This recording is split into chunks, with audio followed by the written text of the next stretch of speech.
I rode down from Indianapolis and met Burke in Fairland, Indiana, and we drove down here just south of Hartsville, Indiana, to Anderson Falls. I got my rash on. I got my trunks. I've got some shoes. And just walking over here to this waterfall.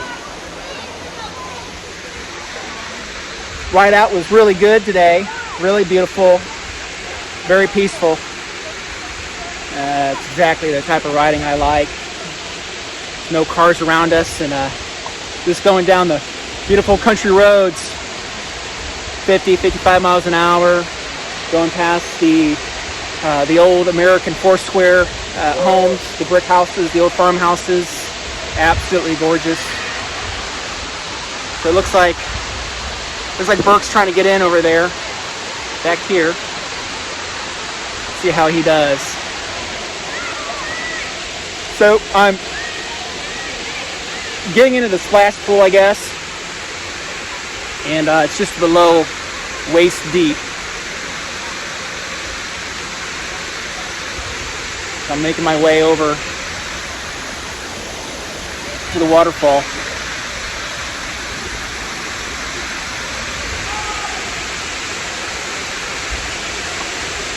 I like this place because it definitely has a local vibe to it. It seems like it's mostly locals that come into this place. But what I don't like about it, it's also a locals place. And unfortunately, there's a small parking lot. Whew! There's a small parking lot above where we parked at, and there's trash. And I don't get it. It is state property. It's a state nature preserve. But you pack it in, you pack it out. And how hard can that be? How hard can it be? I don't get it. I do not understand that at all.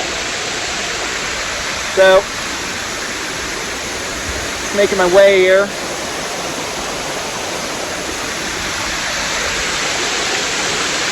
Over to the waterfall.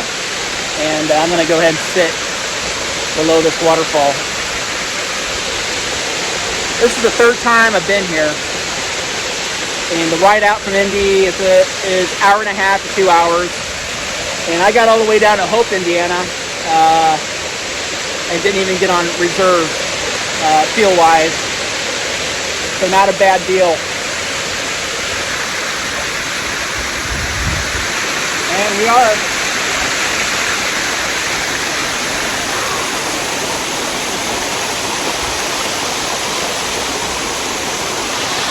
Ooh.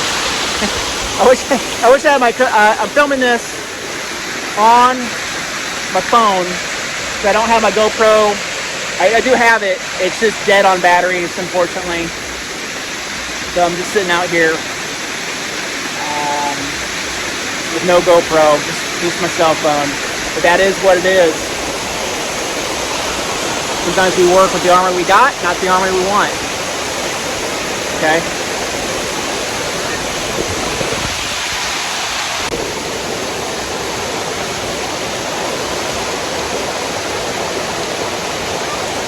So a few years ago, I ended up getting a case of melanoma and metastasized. So my dermatologist wants me to wear a rash, which is, I'm not really even sure why it's called a rash, but it's designed to be worn in the water. So that's what I'm doing, protecting myself from the sun.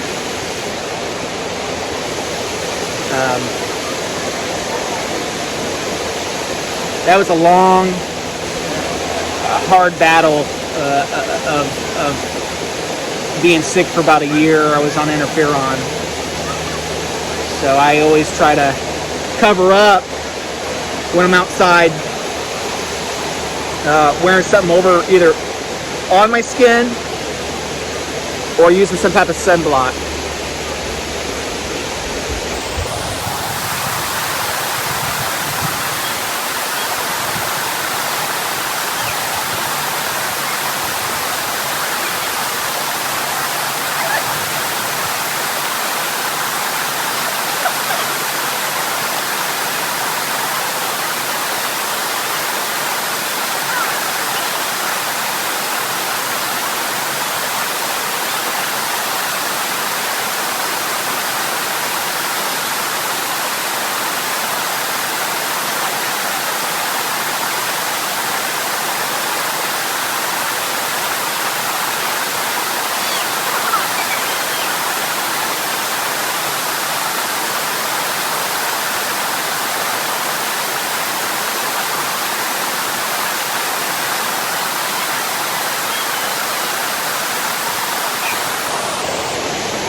That's fantastic.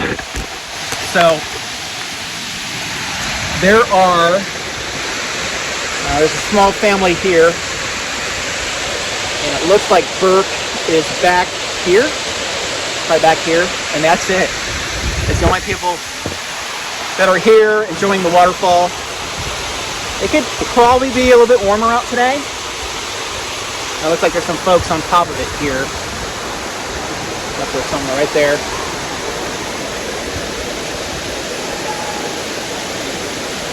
It's kind of nice when you come to a place like this. It costs no money to. There's no money to use it. It's free. It's a state nature preserve, but it's so nice to come in here, and there's just not very many people. Really nice.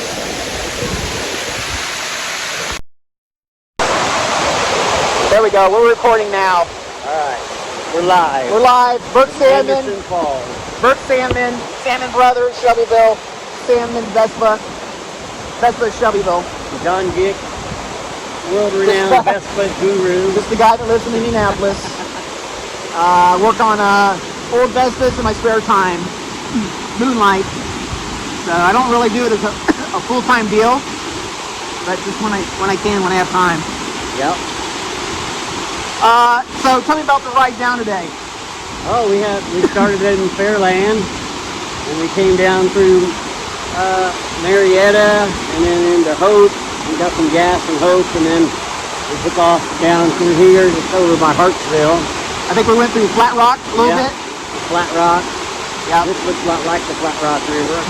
Close by. It does. But this is Clifty Creek. So we're Clifty Creek.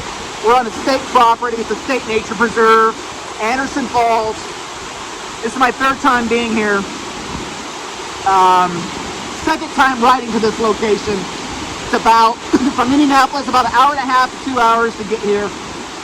And we were running, what, 50, 55? Yeah, somewhere around 50, 55. Mostly country roads. Cruising along. Yeah. And it's so nice that, we've got those roads basically to ourselves. There's really no cars out there. Didn't really come across a lot of traffic. And, man, it's a great ride. It's just, you're in the Indiana countryside. You're going by the old farmhouses, the old farms. It's just a very pleasant, awesome ride. Way better than ever, way better than ever riding in Indianapolis. I assure you of that. So tell me a little bit about Vespa Shelbyville.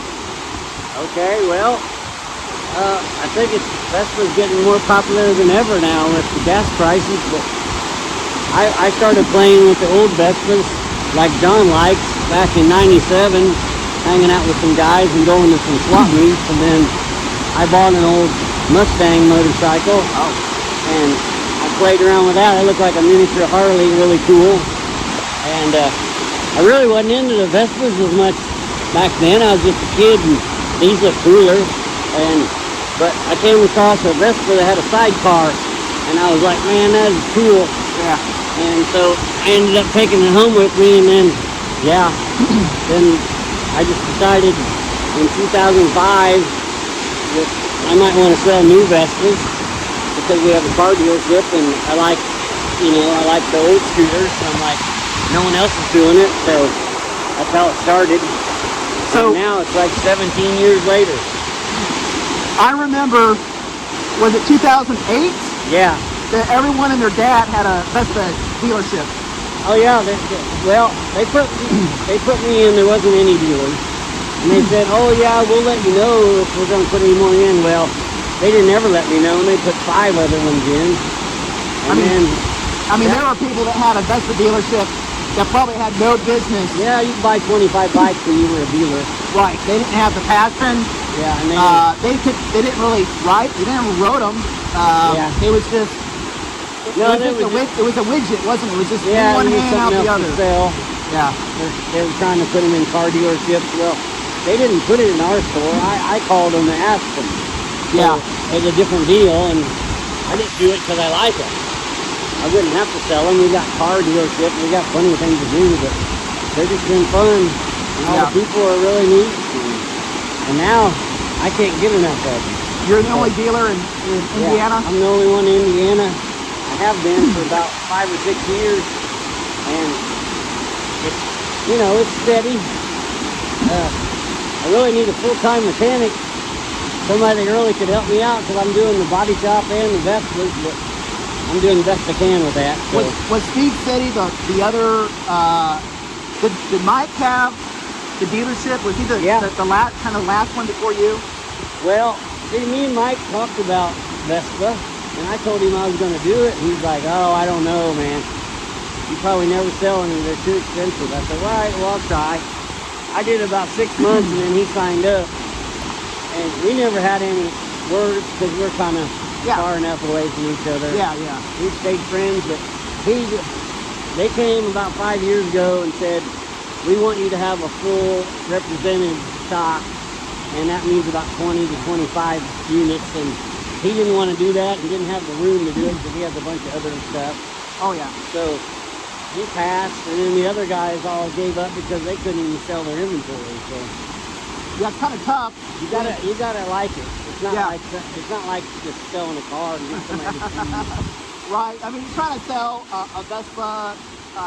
They run anywhere from 4 to 8. Yeah. I mean, $4,000, $8,000. You know, and they're awesome. You know, you gotta have a passion for that, and you gotta love it. I just don't know any other way around it. If you're not in that game day in and day out, I don't think it's gonna last. And obviously, it didn't. So yeah, we're getting ready to go to the Mayor Vespa next weekend up in Minneapolis. Me and my buddy Bones are going, and a few other guys from the Indy Scooter Club, I think. So very cool. Maybe you'll see us then. All right. Bye-bye.